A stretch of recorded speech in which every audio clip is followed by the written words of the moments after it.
Welcome, beautiful soul, to this podcast. In every single episode, we try and pack some inspiration, some practical tips, and some ideas for you to really thrive as an empath, highly sensitive person, and sensitive soul, to make the most of our beautiful energy and our qualities, as well as to face challenges that real life brings us.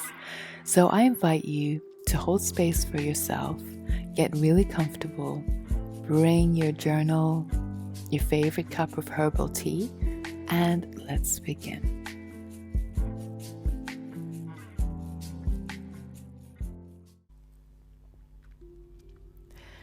Welcome, beautiful souls, to another episode. This episode was inspired by the last one, which we dived into the topic of seasonal planning. So if you haven't listened to it already, I invite you to do it afterwards, where we dive into the seasons and how to tap into the seasons to make the most of our year and also our own energy.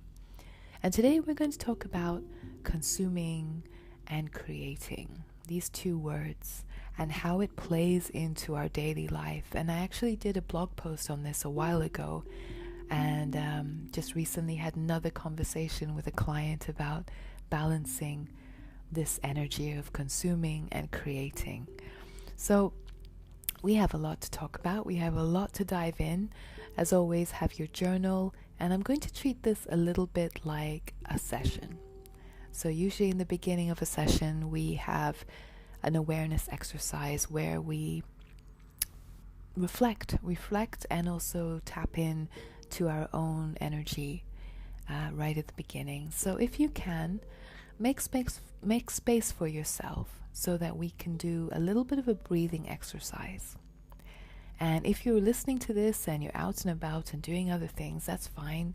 Maybe you can just bring awareness to what comes up for you, and you won't need to close your eyes for this exercise. But if you can, hold space for yourself, and if you can, close your eyes. Take a moment to just be in a very comfortable seated position. Again, if you're out doing other things, that's fine. Just be aware of your body and slow down a little bit, whatever it is that you're doing. And just connect with your breath. Connect with your breath and just notice your natural breathing patterns. Notice your inhales and your exhales.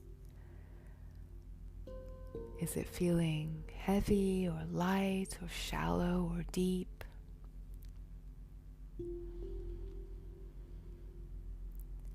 And also start to notice if there's a difference between your inhales and your exhales. Is one longer than the other or one deeper than the other?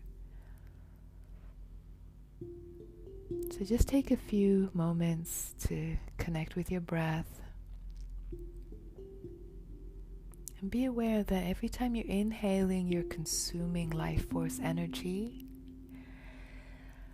And every time you're exhaling, you're releasing and also creating a lot of energy by channeling it outwards. So inhaling and exhaling. And slowly begin to deepen your breath. So when you're breathing in, really breathe into your belly space. Feel your belly opening up like a balloon. And every time you're exhaling, you're feeling your belly contracting inwards as you're letting go and releasing that energy within through your breath.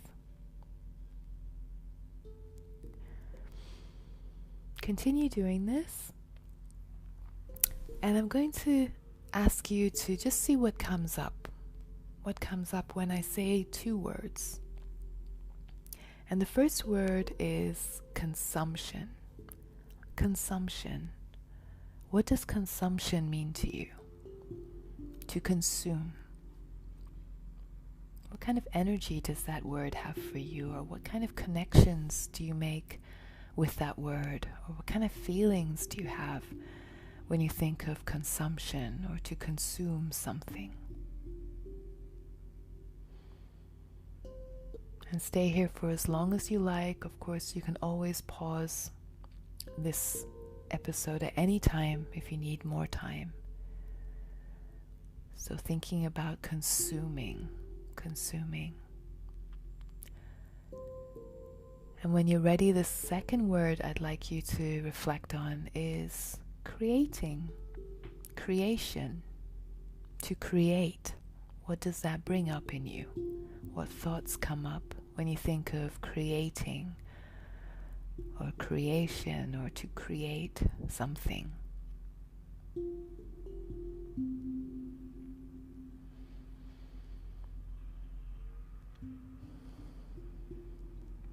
And keep breathing nice and deeply. Stay here for as long as you like. And if you have your eyes closed, you can open them. Or if you're doing other things, you can just return back to this episode as we dive in a bit deeper. And of course, you can always use your journal at any time, like now, to write down what your thoughts or what came up for you when we were exploring the word consumption, to consume, and the word creation, to create. I want to share my personal thoughts on this. No rights or wrongs. This is just something that I've been going on my own journey with. And when I think of consumption, the first thing I usually think about, and I'm not sure why, it's because of the way society and the world is set up now, is very consumeristic. It's a consumer way of life. So sometimes that's the first thing I think about, for better or for worse, for good and for bad. That's one of the things that comes up for me a lot. How much of the stuff we consume in our daily life, and some of it is very quick, subliminal, quick fixes. Think about social media, think about fast food culture, think about things that, we consume so much of, or we're even encouraged to consume a lot of things, because of what we're supposed to need, what we're supposed to feel like we need in our life. Think about all the marketing that we see, the adverts. Again, social media plays a big part in it. So this can be a positive thing or a negative thing, but it is just what I think of when I think of consume. But I also am reminded that consuming can be a very nourishing thing.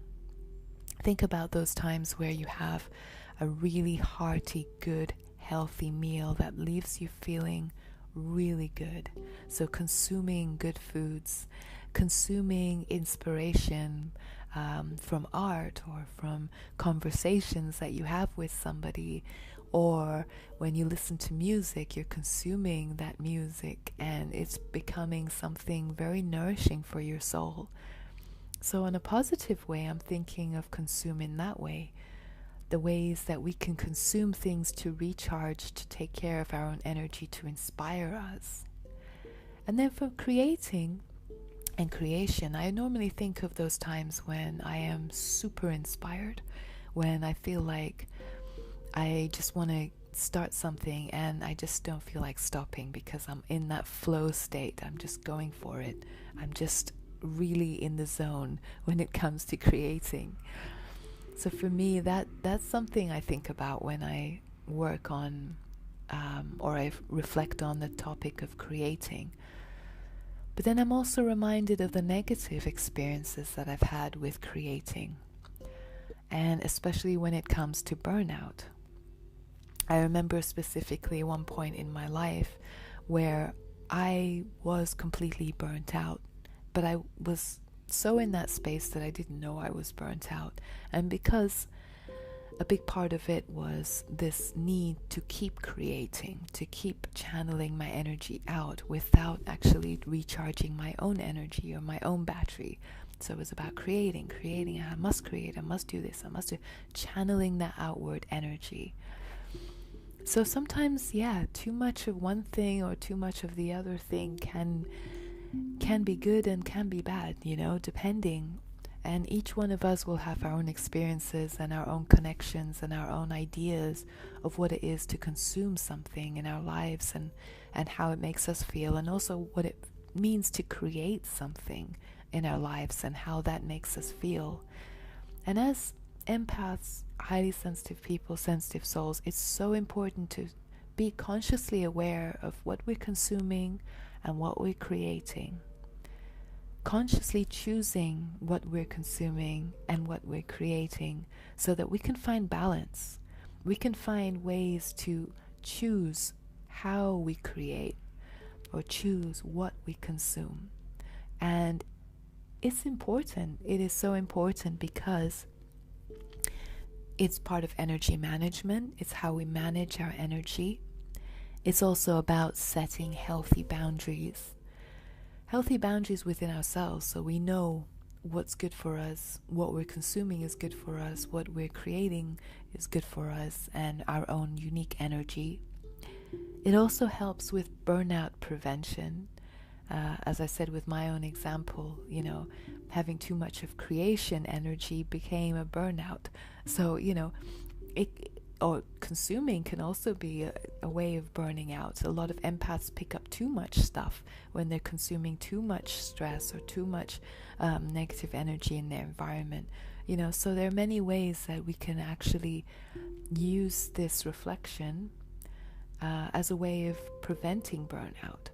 And if you're going through burnout, it's a great way of recovering from burnout, being very clear about what we're consuming and what we're creating, and simplifying, really trying to simplify both of them so that we can find this beautiful balance.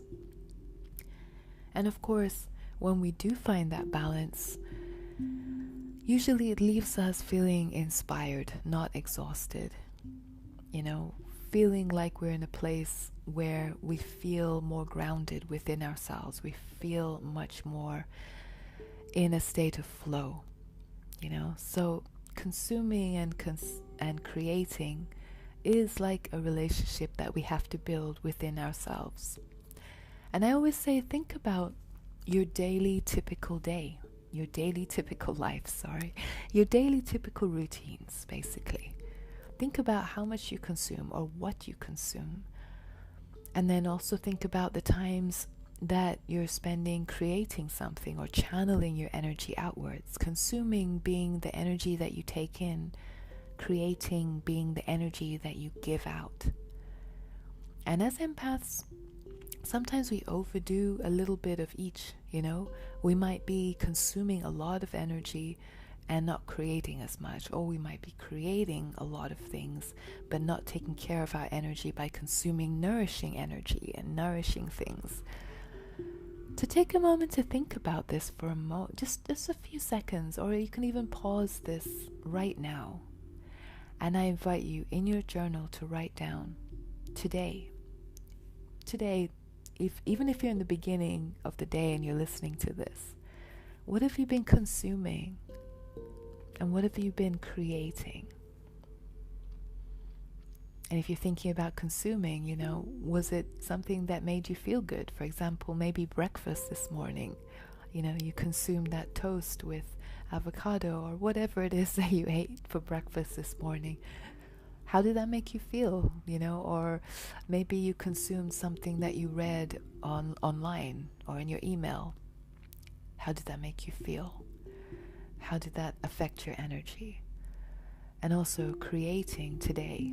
What did you pull or channel your energy out into today? And how did that leave you? Did it make you feel better?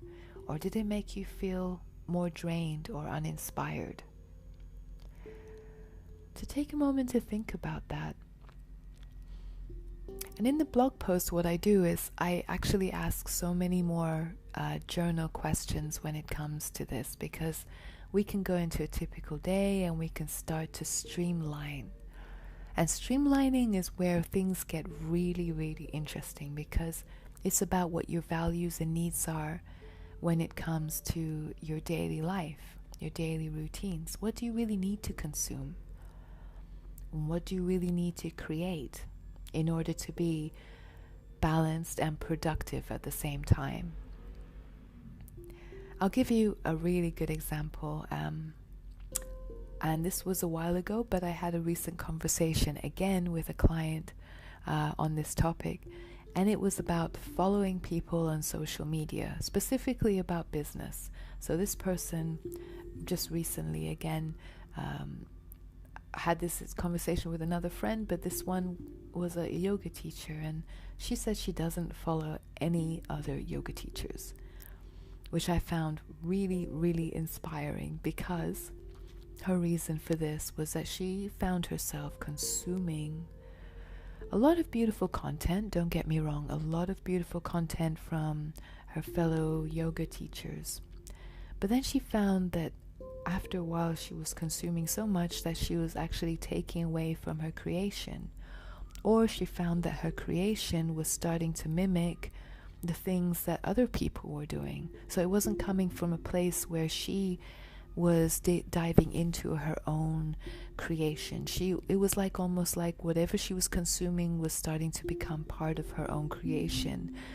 And it made her feel very lost in the process of creating, feeling uninspired, feeling like what she was creating wasn't as good as this person or that person. So she decided to completely cut off any mailing lists that she was part of, any social media, and she only follows a handful of people that she knows on a personal level.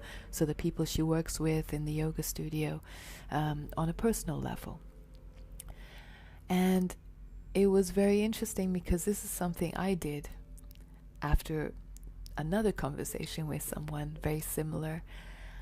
And we both found that our productivity and our energy levels and our inspiration shot up completely, really positively shot up, to the point where we started spending more time creating and slowing down and consuming things that made us feel like we can nurture our own ideas and really holding space for our own creation, instead of consuming so much that it's taking over the space that we're trying to create to create, if that makes any sense. So this was a very interesting experiment, and something that I'm heavily keeping in mind as I'm planning my season ahead for spring. And maybe it's something that you can do as well. You can start thinking about things that you're cutting out in your life, things that you want to cut out in your life so that you have more time to create. So I'm going to end this with a few reflection questions. And there are more reflection questions in the blog post. But we're going to start off with a typical day. And what you have to do is just fill in the blanks. So get your pen and paper out, your journal, and just fill out the blanks with the first things that come up in your mind, the first thoughts that come in your mind. And this is about a typical day. So we're talking about a very typical day, as we did earlier. A typical day like today, like yesterday. Fill in the blanks. The things I consume the most are ... Fill in the blank. The things I consume the most are ... Feel free to pause at any time.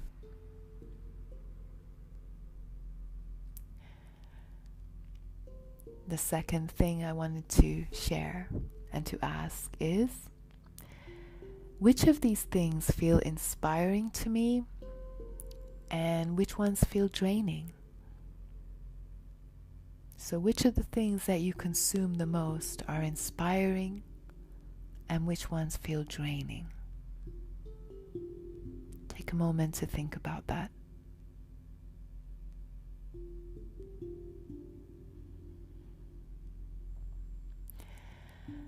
The things I create and channel my energy into are ... Fill in the blanks. So on a typical day, the things I create and channel my energy into are ... Fill in the blanks.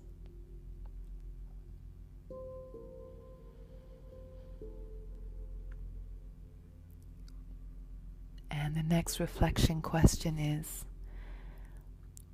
which of these things make me feel inspired, and which of these things make me feel drained?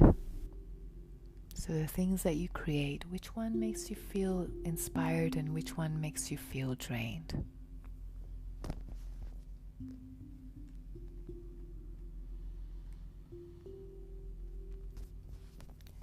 And now I invite you to think about one area or project that you're working on right now. So one area or one project that you're working on in your life.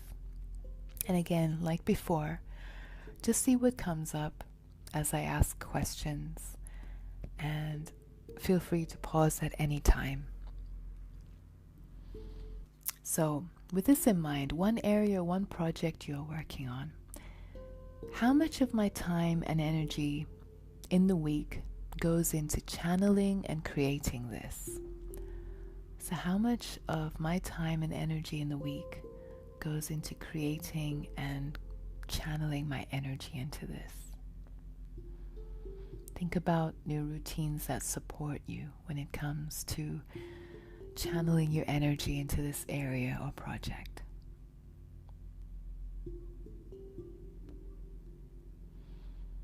And when you're ready, the next question I'd like to ask is, how much of my time and energy do I use consuming for this? So how much of my time and energy do I use for consuming for this? And what am I consuming? What am I consuming for this area or project? So think about the things that you're intaking, or you're reading, or you're connecting with, that is either helping you or not helping you with this area or project that you're working on.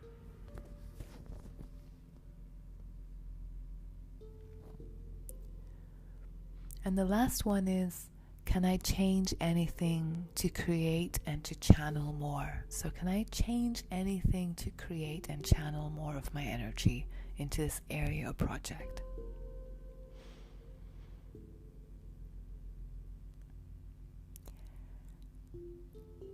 So these are some reflection questions I invite you to dive in today. And if you look at the caption or the description of this episode, you will see the full blog post with the questions and some additional questions there so that you can dive into this. But I would like to leave a final note when it comes to consuming and creating. It is that it is a process, it's an evolution. What works for you today, what you consume today that makes you feel good today, might not make you feel good tomorrow or next week or next year. This is something that I find, especially when we're working on certain areas of our life or certain projects, or on a personal level, even building connections with others. So both personal and work, when we're thinking about consuming, what we take in with our energy and what we create, what we channel out with our energy, keep in mind that it's a place and it's a process. It's a time where there are no rights or wrongs.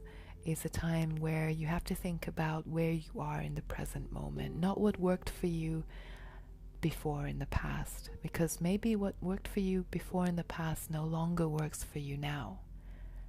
And this is something that I find really, really interesting, because as we go through this evolution and we're changing and we're exploring more about ourselves, or maybe we're learning more new things or new skills, or how life is, it always keeps evolving anyway. This is something we can always anchor ourselves into. Again, with our planning, with our daily routines, with how we work on our energy. What are we consuming? What are we intaking? How is it nourishing for us, or how is it training us? And also how we're creating, how we're making time to create things that we love. And how we're also creating from a place where we're not spending too much of our own energy. That's very important. So lots of food for thought, and I hope again, at least someone out there is inspired to dive into this as a whole practice in itself. It is a huge practice of a self-awareness, and about consciously choosing how we create our lives in a way that feels good for our energy and in a way that feels and values our needs and also our energy, to really value who we are and our energy. So feel free to, again, look at the blog post for more information, all the questions there. And also, I also invite you to share feedback. You're always welcome to leave comments, whether it's in the blog post or wherever it is that you're listening to this podcast, because I always love to see what inspires you guys. What inspires you guys also helps me evolve and also helps me consume and create in different ways. So you're very welcome to do that. Have a beautiful day. Take care of yourselves, and I will be back very soon. Bye for now.